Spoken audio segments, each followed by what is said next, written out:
Israel's military has admitted its soldiers made mistakes over the killing of 15 emergency workers in Gaza last month, which sparked international outrage. Mobile phone footage that emerged forced Israel to change its account of what caused its troops to open fire on the rescue workers. The Israeli army said the convoy had been approaching suspiciously without headlights or flashing lights. A military official has now admitted that was inaccurate. Dan Johnson reports, and a warning: you may find some of the footage distressing. This video challenges Israel's account of why its soldiers opened fire with such deadly force. It's just before dawn, and the Red Crescent paramedics and civil defence workers are answering a call to help the wounded near Rafah. Israel's military first said this convoy advanced suspiciously towards troops with the lights switched off. But you can see these are marked vehicles and they're wearing reflective uniforms. Then, without warning, this. The shooting continues for more than 5 minutes. The paramedic who's filming says his last prayers. Refat Redwan was one of 15 killed. His phone was found with his body, and he recorded the whole event. His last words before being shot: "Forgive me, Mom. I just wanted to help people. I wanted to save lives." The footage only emerged when teams could safely reach this site 7 days later. The bodies were buried along with the vehicles. Regular practice, the army says, to protect them from animals. The UN called this a mass grave. Israel's account was already in question. The only paramedic to live through the shooting told us earlier this week they had their lights on and it was clear they were medics. I am the only survivor who saw what happened to my colleagues, and I will expose the crimes committed by the occupation against them. On Tuesday, Israel's response was in defense of its forces. The IDF did not randomly attack an ambulance. On last Sunday, several uncoordinated vehicles were identified advancing suspiciously toward IDF troops without headlights. Now, that narrative's been upended. Tonight, a military official admitted the soldiers were mistaken about the lights and the threat they were under. The army insists 6 of the dead belonged to Hamas, but it denies they were executed at close range. The changing story, though, is only increasing the pressure for an independent investigation. This footage lay buried for a week in the Gaza sand. Now it is forcing Israel to give answers and adding to the calls for accountability. Dan Johnson, BBC News in Jerusalem. Israel's Prime Minister Benjamin Netanyahu will meet Donald Trump at the White House on Monday. He'll be the first world leader to visit Washington since the US president announced sweeping global tariffs. Israel's itself facing a 17% levy on all goods. It had tried and failed to avoid the measures, but by preemptively dropping duties on American goods affected by them. The meeting between the two leaders is the first since President Trump unveiled his proposal for the US to take control and own the Gaza Strip.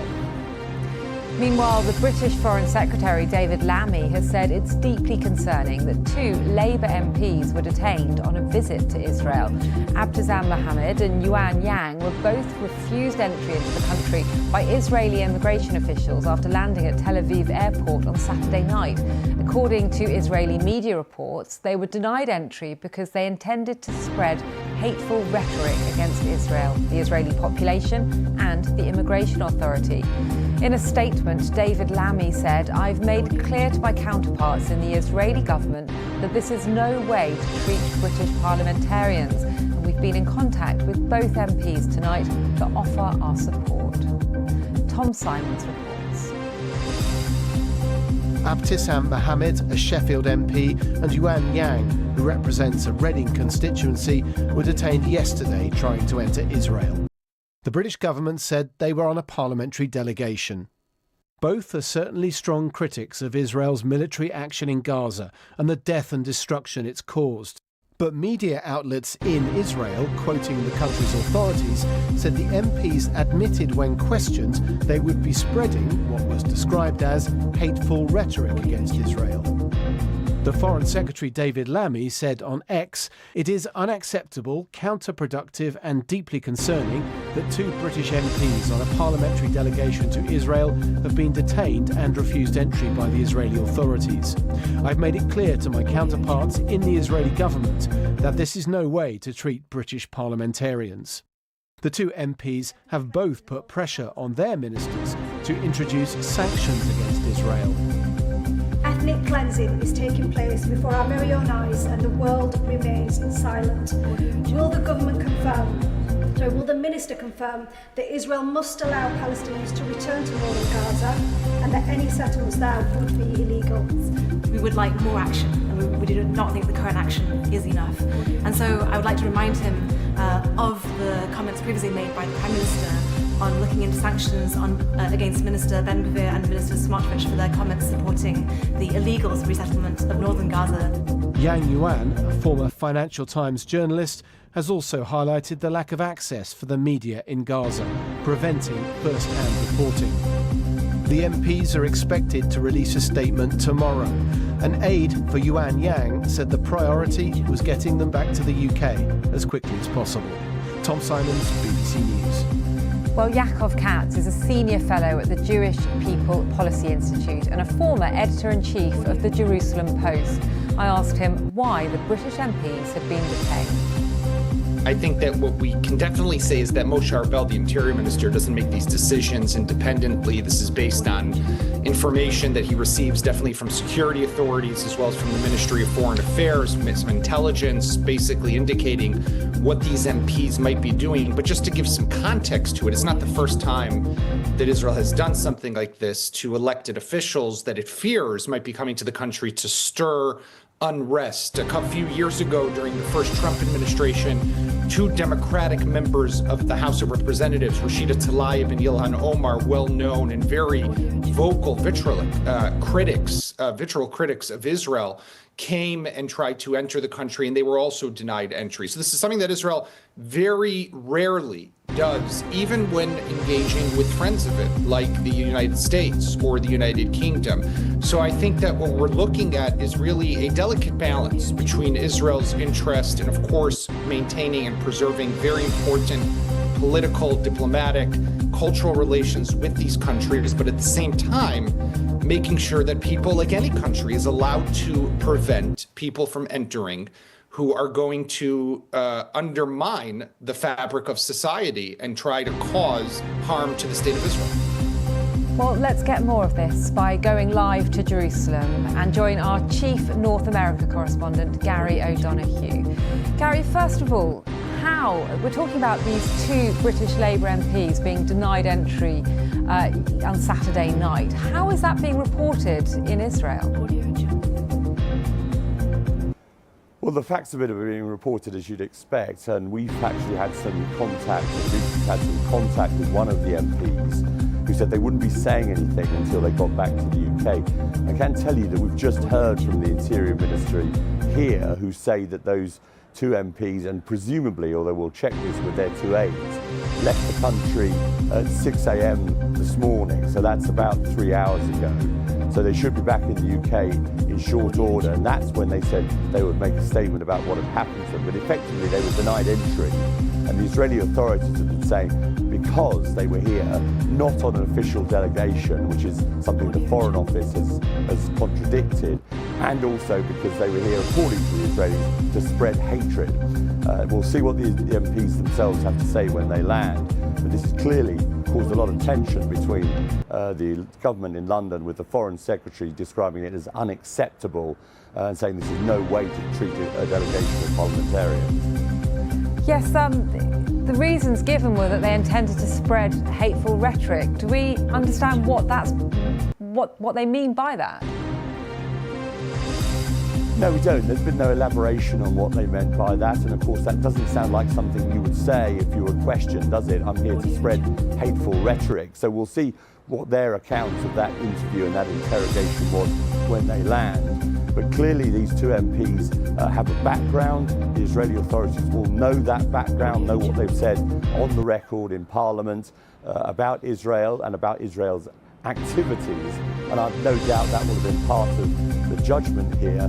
They will have checked these people out before they came in and made a decision that they didn't want to let them into the country. Gary, Benjamin Netanyahu shortly on his way to Washington for a meeting with Donald Trump. What's Israel hoping to get out of that meeting?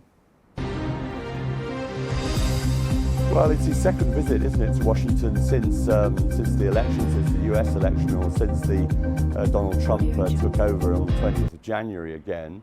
And clearly trade will be an important part of that, because as part of these worldwide tariffs that Donald Trump has imposed, Israel was slapped with a 17% tariff, despite the fact that the government here had removed all tariffs on US goods just before Donald Trump made his announcement. So I'm sure there'll be some lobbying on that score. And I think he'll want to also try to ensure that he's got the latitude to do what he wants to do in Gaza in particular, with this current offensive there and creating these new, what Israel calls these new security zones and these new corridors, which is something that's come up for under a lot of criticism from the UN and other international players and organisations. Benjamin Netanyahu will want to know that he's still got Donald Trump's backing in that regard as well. And finally, Gary, we've had the reports from the Israeli military admitting that its initial accounts of what happened when 15 emergency workers were killed on March the 23rd, they've admitted mistakes in those initial accounts. What do we understand actually did take place? Well, in some sense, they've been forced to admit these mistakes, because a video emerged yesterday which showed these vehicles, these ambulances and a fire truck, approaching where their occupants were actually killed, with all their lights on and with their signals flashing. Now, the Israeli authorities had originally said that they were acting suspiciously, they had no lights on, no emergency signals flashing, and that's why they've been engaged by the Israeli forces in this suburb, this area just outside of Rafah, in the southern part of the Gaza Strip. Now, they say that they're looking into it. They say that at least 6 of those who were killed had links with Hamas. They have produced no evidence to prove that or to demonstrate that at this stage. And they have said that none of these people that were killed were armed. They were then buried in these shallow graves covered over by sand. The Israeli authorities say they did that to prevent wild animals from taking the bodies of these people. But it did then take a week for the UN to be able to find this sort of shallow grave, I suppose you'd call it. And some of the people that examined those bodies have suggested that these were sort of execution-style killings, perhaps some people with their hands tied. That's something the Israelis have denied. Gary, thank you very much for your time. That's our Chief North America correspondent, Gary O'Donoghue in Jerusalem.